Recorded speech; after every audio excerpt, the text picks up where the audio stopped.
say that we gather not only to celebrate the completion and blessing of our newly renovated facilities and upgraded equipment, but also to reaffirm our collective commitment to the future of the University of Southern Philippines Foundation.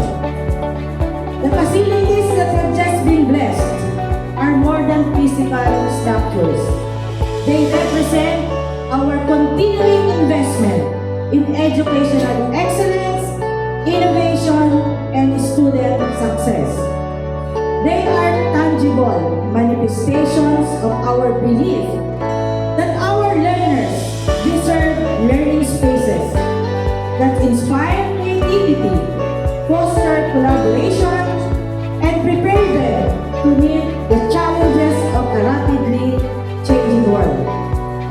The improvements we celebrate today, including the CEA Technology Lab, powered by Innodata, the moon court developed by the Don Hermanos Foundation, our accreditation room, pickleball court, and social development office reflect our vision of creating an environment where academic excellence, practical skills development, and community engagement can flourish.